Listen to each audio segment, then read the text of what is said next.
is trying to ease concerns. Roomba assures its devices will continue to function normally after it filed for bankruptcy. The Massachusetts-based iRobot manufacturer has struggled for years after foreign competition that made cheaper and, some buyers say, technologically superior autonomous vacuums. Deborah Rodriguez, CBS News. CVS Health supports people in the moments that matter, from picking up a prescription to connecting care. With nearly 5 million daily interactions and serving 185 million consumers and 1.5 million healthcare professionals, CVS Health holds a trusted place in healthcare. By simplifying care and improving health, we're helping people get the care they need. Learn more at cvshealth.com/Investor Day. This message comes from Viking, committed to exploring the world in comfort. Journey through the heart of Europe on an elegant Viking longship with thoughtful service, destination-focused dining, and cultural enrichment on board and on shore. With small ships that bring travelers closer to the destination, there's more time to explore. And every Viking voyage is all-inclusive, with no children and no casinos. Discover more at Viking.com. We're broadcasting from the Middle Tennessee Electric Studios. Visit MTE.com. Middle Tennessee Electric, serving to make life better since 1936. This is a WGNS Action Line. Talking with Rutherford County newsmakers since 1947.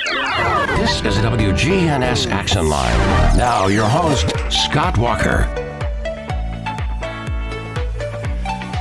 Right now that time, 8:16, you're tuned to WGNS, again on this Monday morning, and our guest today in studio from MTSU, Dr. John Villanova, Assistant Professor in the Department of Physics and Astronomy, and Associate Director of Research on the Q-RISE Center. I guess starting out, tell us what the Q-RISE Center is. Well, thanks for having me this morning. Q-RISE stands for Quantum Research, Interdisciplinary Science, and Education Center at MTSU. And it's part of the Quantum Initiative at MTSU to educate students and prepare them to be a part of the new national quantum ecosystem. So what made you want to go this direction, once you graduated college and all that good stuff? Well, so quantum physics is kind of wild. There are a lot of unexpected things. In our usual daily lives, we think of classical physics. There's a particle, it has a position, it has a speed. In quantum physics, particles can behave as waves, and there's interference, and there's a lot more interesting kinds of resulting properties in materials. So I was very intrigued to do fundamental and novel research in that direction. So what is some of the latest research that you have done there? Oh, well, so I'm in quantum materials, so finding materials that have the electronic or collective properties that give rise to a technology that we can produce from these kinds of low-dimensional systems. I was working on quantum spin liquids, something that behaves like a magnet, but if you cool it down to low enough temperature, even down to zero temperature, it actually fails to order like a magnet. That was very surprising, and it's something that is a bit controversial even today. So is that something you expected to see once you initially started that project? Sure, yes.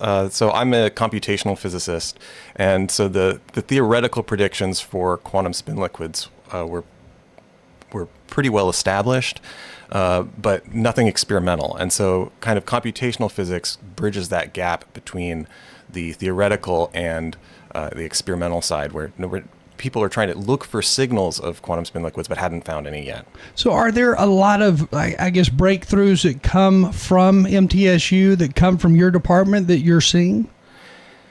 Yes, and especially with our collaboration with other entities. For example, at part of Q-RISE, we have a $2 million grant with the Department of Energy working with Oak Ridge National Lab.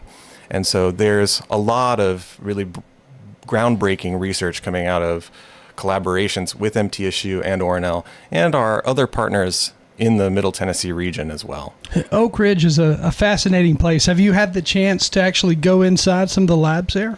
Yes, actually, I was a postdoc at Oak Ridge before coming to MTSU, and it's the scale of the lab is kind of surprising and very exciting. And I think your reaction to that and my reaction when I got there is part of the reason why. Part of educating students involves sending them to kind of work with the national labs. We will send students this summer to Oak Ridge National Lab as part of that kind of educational and research experience for students to prepare them to contribute to quantum. Oak Ridge's history is fascinating. I mean, it didn't used to even be on the map years ago.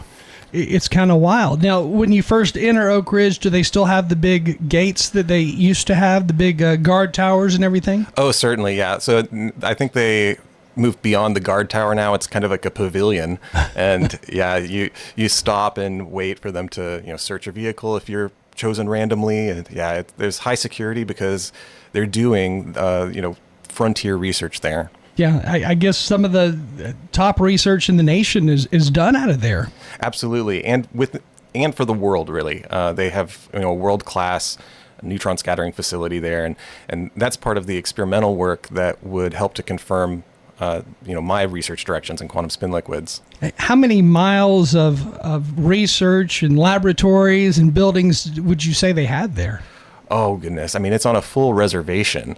It's 6 miles from the gate to kind of the main part of the campus. So I guess it's something like 20 miles by a few miles in size. It's crazy, isn't it? Yeah, it's impressive. So when you look at that and then look at MTSU's involvement in research there, I mean, that alone is fascinating and surprising, I think, for a lot of people. Yeah, and really Middle Tennessee, MTSU, and our partner institutions around here like TSU and Fisk and Meharry Medical College are sort of at the nascent stage of having a strong quantum collaborative. And we're all working together on these kinds of research topics and educating students and preparing them to either go to the national lab system or join an industry. And that's part of what we're doing at QRISE is to develop industry partners as well, like MTE and EPB. So now for a student, in order to get approved to go there to Oak Ridge and help with some of the research and everything, do those students have to go through background checks just like anybody else? Well, yeah. Oak Ridge will do their usual background check for U.S. citizens and a separate background check if you're a foreign national. And but that's routine. You submit your information and then you wait a few weeks to a month, and then they say yes, you're welcome to come to the lab if you have a bona fide research purpose. So what is the most interesting thing so far you have worked on overall? Not just at Oak Ridge, but just overall in your years? Oh, well, I think I have to say the quantum spin liquids, but I have a special place in my heart for topological materials. These are systems that are ordinary insulators, for example, like rubber. It's just a hunk of material that insulates, but actually because of quantum physics, you can look at the electronic band structure of the material and find out that there are protected states that you're guaranteed to have on the surface. So it's like rubber if it conducted on the surface, and those are called topological insulators. And that was quite mind-bending and also very exciting because it was theoretically predicted before it was experimentally found. And what do you foresee in the future being discovered or proven, or along those lines? What are things that you hope to see in the future, over the next 20 years or so? So it's difficult for me to say, oh, this is the exact direction within physics that's going to produce something that is this kind of result. However, on the quantum technology front, that's quite exciting because we're at the beginnings of being able to deploy quantum computers, which could solve problems in hours that would take a classical computer decades. We're at the beginning of using quantum technology to sense minute quantities of materials, chemicals or diseases. We're at the beginning of quantum communication, where you have long-distance, secure communication. So these all have national security and major economic impacts. And the McKinsey report predicted something like $1 trillion of economic impact from quantum technologies by 2035, I believe. And so it's pretty exciting to see that we are going to be able to train students and do excellent research at the QRISE Center in order to involve Middle Tennesseans in those developments nationally and worldwide in quantum technology. Where do you see AI fitting into some of this? Because that's, all the latest talk, it seems like, is AI this, AI that. Yeah, I would say that federally, AI is one of three directions that they really are interested in research: quantum, AI, and nuclear. And AI is going to have a huge impact. It certainly does within my own research, because using artificial intelligence and machine learning can rapidly accelerate quantum materials discovery. And so while not directly related to quantum per se, it could involve AI to find those materials that we can use as architectures for quantum computing, for example. And I guess, robots, AI-related robots, they're able to work in environments, even nuclear environments that humans cannot work in. So I'm curious if that's going to play a role, too, with future research. Certainly. And to get there, we're going to need people, which is why at MTSU we're educating undergraduates and graduate students using these federal grant funds that we've been so competitive at grabbing. But certainly, as we develop it, it's quite likely that AI and AI-enabled robotics will, take positions that would be dangerous for humans. Yeah. We got a question texted in as you were talking, asking about future travel and speeding up the time of travel. So I'm curious, does that fit into the picture in anything you're researching? Oh, speeding up travel? I don't think so directly. Certainly using quantum computing to solve kinds of optimization problems matters. So, for example, the power grid kinds of problems, making the grid robust or being able to deal with any kinds of difficulties, power outages. But that also goes to other kinds of things that look like the power grid, for example, the highway system. And so solving kind of logistical problems for Amazon or for the Postal Service can be important. And I can imagine a world in which solving those optimization problems in close to real time will matter in a future where we have a lot more driverless vehicles. And so maybe that will speed up your commute. And then when it comes to generation of electricity, does that play a role in any of this, or does quantum research help any of that? So quantum research definitely will help in the direction of having an efficient power grid and a robust power grid. Finding materials that are useful in those kinds of particular cases, whether you have a nuclear reactor and you want to have better alloys or better concrete or something along those lines. Materials discovery will be accelerated by taking advantage of quantum computing. Additionally, there's sort of, in my field of theoretical condensed matter physics, a holy grail of high temperature superconductors, and we don't fully understand them. It's termed in the literature as unconventional superconductivity. And if we could find a higher temperature superconductor, then you'd have no resistance, highly efficient transmission of electricity across the grid. It sounds like quantum research as a whole really is going to filter out into a lot of different sectors across the nation. It seems like it could really play a role in a lot of different industries. Absolutely. Basically, that's the case with any kind of technology. And so we're doing basic research here at MTSU, which is not to say low-level research. It's just that we're doing research in directions that can have that kind of broad impact across many different fields. So when it comes to doing research and being a professor at the university, how do you go about finding the time to do each? Oh, it's so difficult. But of course, MTSU is quite supportive of their new research faculty. And so you just have to split that time. And it's not like you're working an 8-to-5 job. But of course, the nice thing is, this is something that I want to do. I'm very interested in quantum physics. So it's sort of fun to do that in the evenings. It's fun to do that during the day. And it's also really nice to be able to combine research with education. There are, of course, physics classes that I teach, but also to involve students in that research directly is really rewarding. And I guess the outcome of the research, I mean, that could potentially equal more dollars to generate for the university to do more research, to bring on more students, to grow, all of those things. Absolutely. And so part of that is being competitive for grants, and the QRISE Center has been very successful under Dr. Hannah Terlecka. QRISE associated faculty have brought in over $8 million in federally competitive grants in the last few years, but also looking forward, it could bring in money in the sense that we will partner with nearby industry partners like MTE, EPB, IonQ, and be able to commercialize perhaps some of our developments within quantum technologies. Going back just a second, I know you were talking about how Middle Tennessee Electric is involved in some of the research there.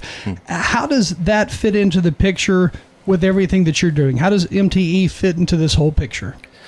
So MTE is very supportive and very interested in supporting quantum at MTSU. And so while I'm directly a computational physicist, I haven't worked directly on optimization problems, but I'd be very interested in doing that. And part of the benefit is I don't necessarily have to be on that specific thrust in order to have MTE feel supported and be able to work with the problems that they have. We have an interdisciplinary science center, and so people in the math department or the computer science department can engage in those optimization problems that are especially of interest to electrical companies. And then when it comes to defense of our nation, defense of the U.S., how does that play a role in all of this research? Yes. So while I don't know of anyone in the physics department that has a defense-associated grant, certainly development of technologies and development of materials will have a strong impact. And you see solicitations from the Department of Defense and the Army and the Air Force all the time on these kinds of directions, because superior materials means that you have superior electronics and more robust military hardware. Additionally, within quantum computing in terms of solving complex optimization problems, quantum sensing in terms of identifying dilute threats within the water or the air, and then quantum communication will be critical for communicating among our military securely. And so, yes, there's a lot of national security implications for quantum technologies. When you look at the United States and all the different countries out there, where do you see the U.S. as far as leading the pack in technology and research? I mean, do we lead, or are there other countries that are maybe even ahead of us? I think that we lead on really all three of the primary fronts that the federal government is emphasizing in quantum, AI, and nuclear.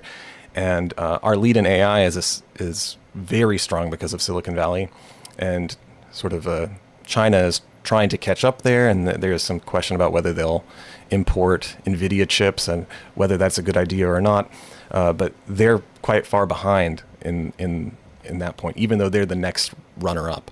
Within basic research in quantum, the strong support from the federal government has been important all the way up until this point. And you've heard of possible cuts to a lot of federal agencies in basic research. And I think that's perhaps a bit dangerous to do. We don't want to squander our substantial lead over the world. You hear different stories from other countries, from news services and whatnot, and you have to wonder, is what you're hearing, is it just propaganda to make that country look as if they are possibly beating the U.S. in technology?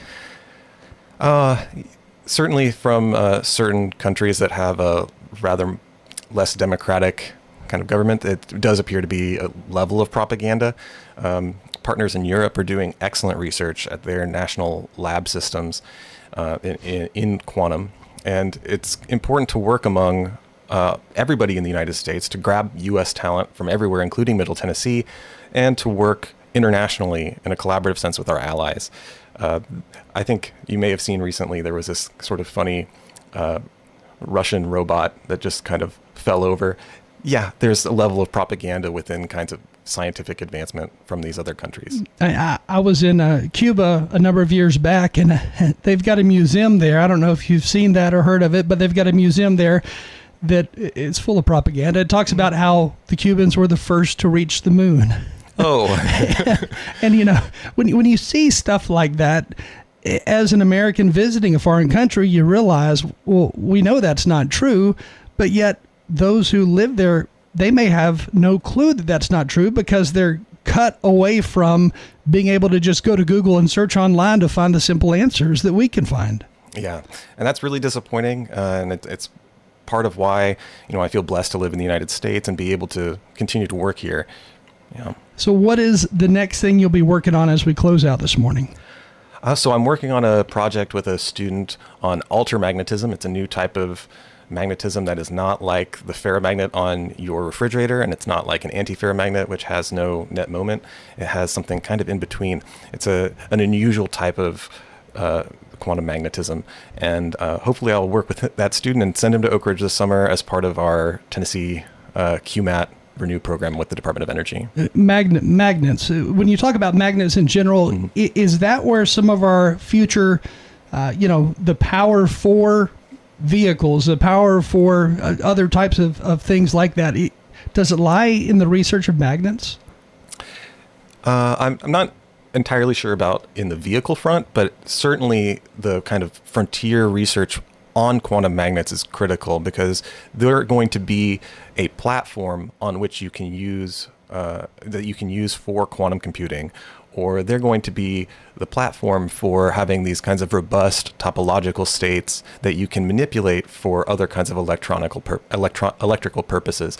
I could imagine there could be some kinds of new circuitry within a vehicle, for example, based on these kinds of new devices that arise from quantum materials research. And if anybody would like to learn more, what should they search online? What should they search? Certainly look at MTSU's QRISE Center to find out more about what we're doing at MTSU, and search for National Quantum Initiative to see what the federal government views as critical directions in quantum. Sounds interesting. And when you search that, does it talk about MTSU's role at Oak Ridge and everything, and MTE's involvement? The MTSU QRISE Center website absolutely does, yeah. And there are a number of new news articles through MTSU pointing out our new partnerships with these other entities and our ability to educate students and send them into the national quantum ecosystem. Sounds good. Again, Dr. John Villanova with us this morning, Assistant Professor in the Department of Physics and Astronomy and Associate Director of Research on the QRISE Center. Thank you for joining us. Thank you very much. Right now, that time, 8:37. Stay with us. We do have more news and information coming your way next. Gift cards are always the easiest gift. This is Peter Demas at Demas's Restaurant. We will buy gift cards and just kind of have them on hand. They're amazing gifts to give to teachers. If you want to give a gift at your workout groups, you have a personal trainer, family members. It's great to give gifts for 16, 17, 18 years old who are just now beginning to date, and they need to be able to have some place to take someone on a date to. Gift cards are always the easiest gift. Demas's Restaurant on Northwest Broad Street. Hi, this is Amanda from Animal City, inviting you to come do business with our family while you're Christmas shopping. For the person that has everything, give them the gift of relaxation with a beautiful new aquarium kit. If you're already an aquaphile, we have everything that you need to keep your tanks looking good and running smoothly. Check out our wonderful selection, both salt and freshwater. Animal City, your local home for both fresh and saltwater fish. Animal City, 919 Northwest Broad Street in Murfreesboro. CBS News Brief. No arrests yet in the deaths of legendary Hollywood director Rob Reiner and his wife Michelle. Correspondent Jonathan Vigliotti is outside their home in Brentwood. There is reporting from several media outlets suggesting that the bodies were found with several stab wounds. We're also learning from the LA Times, though, again, this is unconfirmed, that a family member is perhaps being questioned for any connection to this. Survivors are speaking out after the terror attack that killed at least 15 people celebrating the first night of Hanukkah on Australia's Bondi Beach. Wayne Miller tells CBS Mornings. A lot of emotions and thoughts running through our heads about what could have been. A new manhunt is underway after police released a person of interest in Saturday's mass shooting at Brown University that killed 2 students. Providence Mayor Brett Smiley. The resilience that these survivors showed and shared with me is frankly pretty overwhelming. CBS News Brief. I'm Deborah Rodriguez. This message brought to you by the Central Tennessee Regional Solid Waste Planning Board. Visit recyclerightTN.com for tips, ideas, and locations on where to recycle near you. That's recyclerightTN.com. Recycle right, it's all on you. Don't be trashy, recycle classy, recycle right, Tennessee. Go to recyclerightTN.com. Recycle right, Tennessee. From brakes and alignments to new tires and wheels, Tire World, locally owned and operated in Murfreesboro, Smyrna, and Laverne. Tire World, we keep your family rolling. Online at tireworld.us. Hi, I'm Larry Castelli, and I love living at Adams Place. I do exercise. I go 3 times a week. I go to stretch and balance, always conscious of your needs. It's not that someone is telling you what to do, it's they're looking out for you. It's a good workout. And what about the food? Oh, give me a break. There's so much food here. I would highly recommend Adams Place. The Action Line on FM 101.9 and AM 1450 Murfreesboro, FM 100.5 Smyrna. Listen and watch at WGNSradio.com. And now joining us in studio from MTSU, we have Lexi Denton, Assistant Director of the Engage program at MTSU. And Lexi, what is the Engage program? So the Engage program is an academic enhancement program that supports our students in making connections across their learning experiences and reflecting on those. And you guys see a lot of new faces, I guess, every semester too, don't you? We do. So what is it like in working with new students every semester? We don't actually work directly with the students. We work with the faculty who are teaching in the classroom. So one of the components of our program is faculty development. We help our faculty incorporate high impact practices into their classrooms. We help them figure out ways to incorporate beyond the classroom experiences for our students, because those are so valuable in broadening a student's education. And we work with our faculty to incorporate reflective practices into their assignments, and then they take that on to our students. So enhancing the programs, I guess, what some of the professors better understand so that they're better equipped with working with students. What do you do, when it's on a deeper level? What do you do to do all those things? So we focus a lot on integrative thinking. And integrative thinking is a concept that when students hear the words is a little bit frightening. So we just break it down and we talk about the importance of being able to make connections. For a student to be really successful in today's job market, they have to be able to connect what they're learning in the classroom to their life experiences, and then to be able to tell those stories. So we work with the faculty to incorporate assignments in their classes that allow students to not only learn the material, but then to go back and reflect on the importance of learning the material. What did I gain? What will I be able to take away from this experience, this class, into a potential job or my career? And I guess overall, the way students learn, it's changed over the years just because, well, for one example, social media. We all like to see things and understand things in little 10-second sound bites, it seems like. In other words, it's harder to fully explain something to a student today versus 20 years ago, it seems like. It really is. It really is. And that highlights the importance of a student being able to think beyond just the material to the importance of what it means to them, how it relates directly to them. Because in addition to the way students learn, the way they enter the job market has changed. When I was young, I walked into an establishment and handed my resume. Students now, they have to submit their materials to, a website. And then an AI screener picks out keywords, and then they go in and the interviewers don't ask questions like, why do you think you'd be a good fit for this job anymore? They ask more behavior-based questions, and it really forces the students to think about themselves on a deeper level.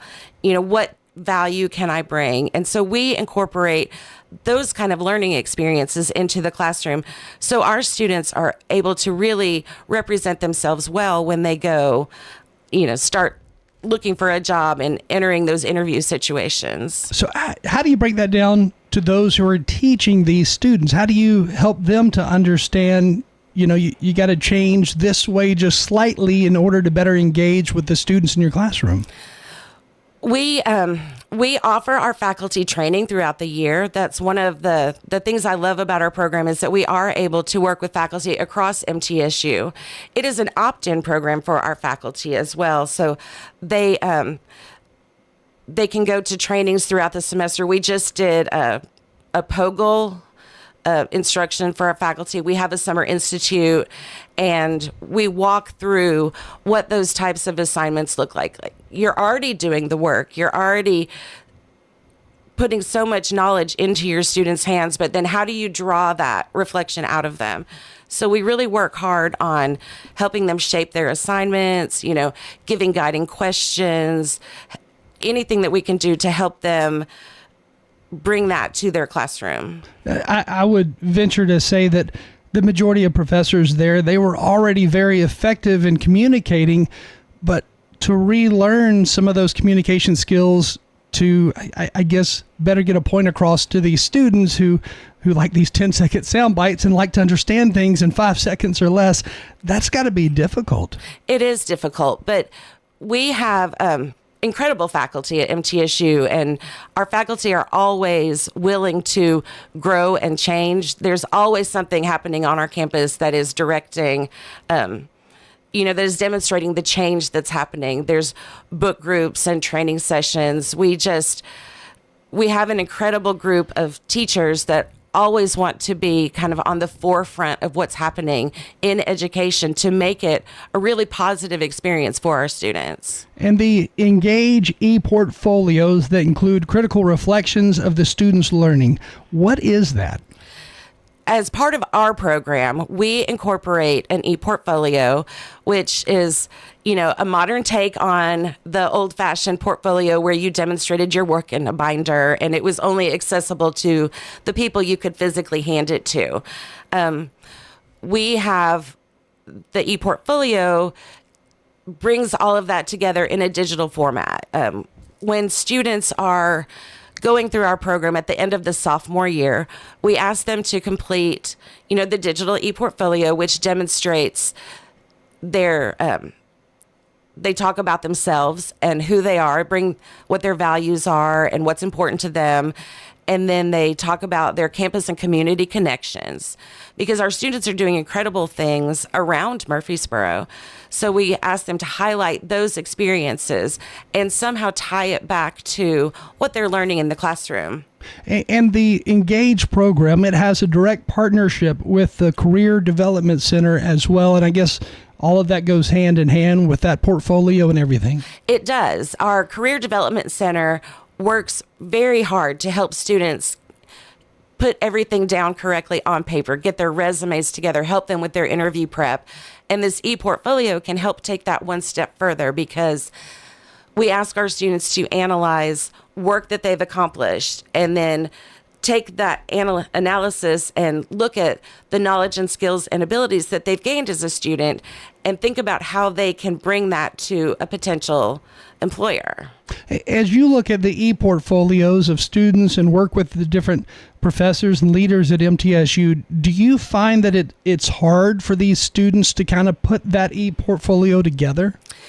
We talked to a lot of students that have completed the e-portfolio, and they will tell you it was incredibly difficult because they don't know where to start.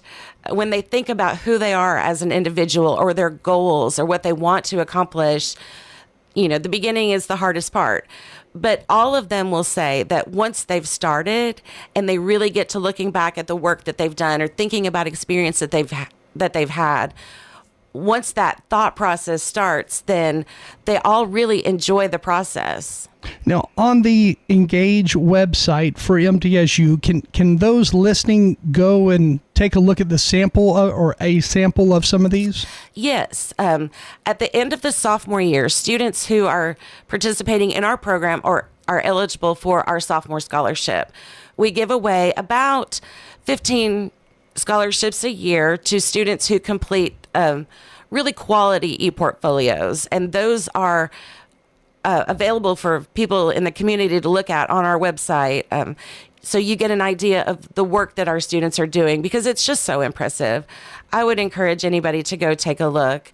And we're very fortunate that we've had a couple donors over the years that have endowed us with over $100,000 in an endowment account. So our scholarship will be able to live into perpetuity. And I bet that also helps a lot of future employers as well to better understand, at least the caliber of students who are coming from MTSU. Yes. So we, at the end of a student's tenure at MTSU, in that final semester, we ask them to go back and revisit their e-portfolio and update it. So what students are doing at the sophomore level is really talking about their goals. What do I want to accomplish as a student? Where do I think I want to be when I graduate? What do I think I want to do with my life? And then in that senior semester, we have them go back and take a look back at, did I hit those goals? Did I meet that? What is my forward thinking as I go out into the job market and into the, career world? So they are able to take a look back, and there's so much value in seeing your growth over that 2-year time. So they can go back and take a look at that. And I'm just always so impressed when I see what our students are saying that they've accomplished, the things that they've learned about themselves. Again, with us this morning, Lexi Denton, Assistant Director of the Engage program at MTSU. And I know we're already out of time, but thank you for joining us. Thank you. Right now, that time, 8:51. Stay with us. We do have more news and information coming up. Local farmers, local meats, vegetables, and other produce at the Winter Spring Rutherford County Farmers Market. Bundle up and make your way every Friday at Lane Agri Park. Sometimes strange things can happen. Coast to coast, all night, every night. There's really no reason to be afraid. On WGNS, AM, FM, online. A cold weather advisory remains in effect. We'll see sunny skies here this afternoon, a high around 40 degrees. Tonight, mostly clear and a low near 22. I'm meteorologist Jennifer Wojcicki from the WGNS Rutherford Weather Center. Currently, it's 12.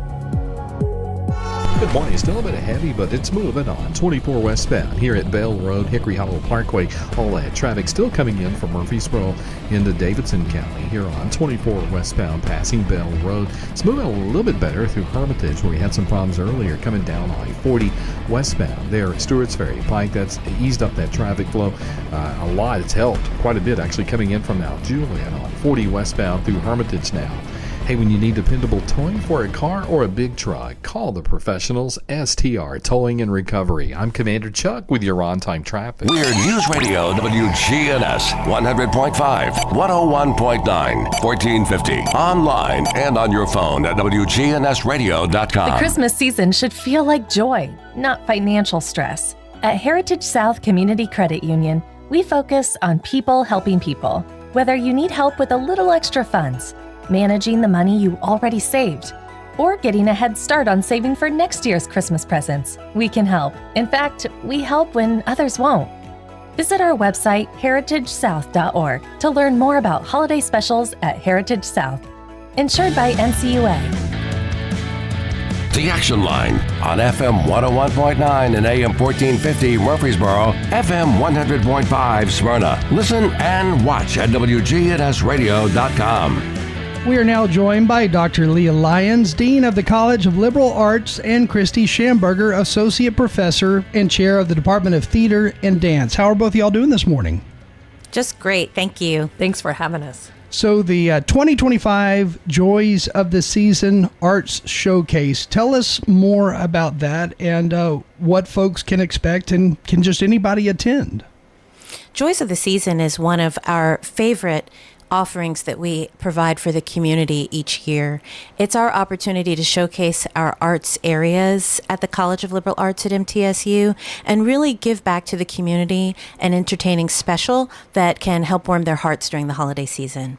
Is this a performance that is done there at Tucker Theater, or where is this done? This is recorded, so it's on True Blue TV. You can find it there. It actually will also be on PBS. I believe it's December 19th. Yes. So you can, anybody can watch it. We hope you will sit down with your family, enjoy it, because as Dr. Lyons said, this is sort of I always think of it as our love letter to the community, to thank them for all the incredible support that they give us throughout the year.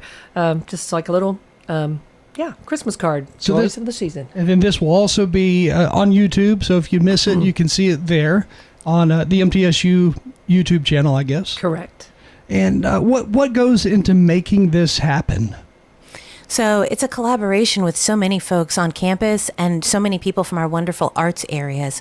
We have a School of Music, a Department of Theater and Dance, and a Department of Art and Design that are just excellent programs that are nationally accredited and really speak to the value of what we offer at MTSU. And so we have partnerships with folks who are doing the filming, the film editing, and the post-production. And of course, we have our wonderful out of the blue host, Dr. Andrew Ottman, who helps us with the show each year. Are you ever surprised by the caliber of talent that you see at MTSU as far as students go? Delighted by it, actually. And I could speak to certainly the theater and dance pieces. We have 2 dance numbers in the presentation this year, and one musical theater production that is highly involved with the dance. In fact, we had 2 dancers who were in my class. I teach a musical theater performance class, and we always get to submit a piece for this. And this year we decided to do Turkey Lurkey from the musical Promises simply because I had several dancers in the class, and that's all thanks to our wonderful dance major. That is a wonderfully accredited program. So it's a growing program, strong, and actually it is the only one of its kind in the state of Tennessee. So because we have these dancers that are presenting also in Joys of the Season from the Nutcracker, we also had them in the class. So we did a heavy dance production this year. So I hope you'll watch it and enjoy these incredible students dancing their hearts out. Is talent getting better in Middle Tennessee? I mean, the caliber that you see at MTSU, the students that come there, is talent getting better? I think that's almost a trick question, because there have always been talented students at MTSU, and we have faculty and staff who are experts in their industries, and so they're able to instruct our students and bring out the very best in them. So is talent getting better? I don't know. I think talent has always been strong, and now we're just having new ways for the community to see that talent, new ways like Joys of the Season being aired on PBS. But I will say, being able to have majors like dance and like theater, it draws the students in, so it draws the talent out. So it looks like it's getting better because we're able to support them and we're able to showcase them. And where do you see some students go after graduating? Oh, we've had many different successes, especially from our theater program. We have recently hosted back on campus some of our alumni who are in national touring companies of Broadway musicals. So we had Devin Bowles, who is in his 3rd year of a national tour for the musical MJ. And we had Cal Mitchell, who is playing the role of the lion in the tour of The Wiz. And so our students go anywhere from Broadway to nonprofit worlds to any type of space where performance is a focus. And also Ali Ruby, who is working as a dancer for the Houston Rockets, one of our dancers, and many of our dancers go on to run their own studios or to perform also across the country. Because in addition to performance, we have arts education programs, and we have many art educators in the state of Tennessee who have come from our wonderful programs at Middle Tennessee State University. Hey, I know we only have 1 minute left, but that's got to feel really rewarding for the staff, the faculty at MTSU. It is really a pride point for the College of Liberal Arts. Rewarding and makes you feel a little old sometimes. And are you able to have some of these students come back and visit your current classes? Absolutely. We had Cal Mitchell come back this fall and do a workshop with the students where he just did a talk back and answered questions about the business, professional life in musical theater. And we bring them back all the time to work as guest artists, and then we go out and see them as well. That's got to be fascinating. And it's inspiring for our students because they can see what they can do next. And where can folks learn more about any of this that we've talked about? Well, we have a wonderful umbrella organization for all of our arts programs. That's MTSU Arts. So all you have to do is look at mtsuarts.org. Sounds good. Again, Dr. Leah Lyons with us, Dean of the College of Liberal Arts, and Christy Schamberger, Associate Professor and Chair of the Department of Theater and Dance at MTSU. Thank you both for joining us. Thanks for having us. Thank you. Right now, that time, we're hitting the 9 o'clock hour. You're tuned to WGNS Murfreesboro. Stay with us. Local news is next.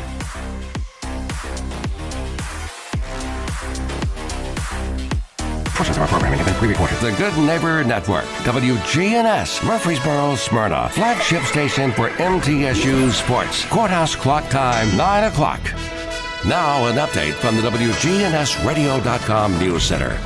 Rutherford County is seeing renewed political and personal milestones as longtime public servant Phil Wilson launches his re-election campaign for County Commissioner in District 10, which includes Western Smyrna and Laverne. A Republican primary on May 5th will determine whether Wilson continues a term marked by conservative fiscal stewardship and education-focused development. Current Vice Chairman of the Health and Education Committee, Wilson has played a significant role in expanding schools across the county. This includes additions to Smyrna High School and Laverne High School.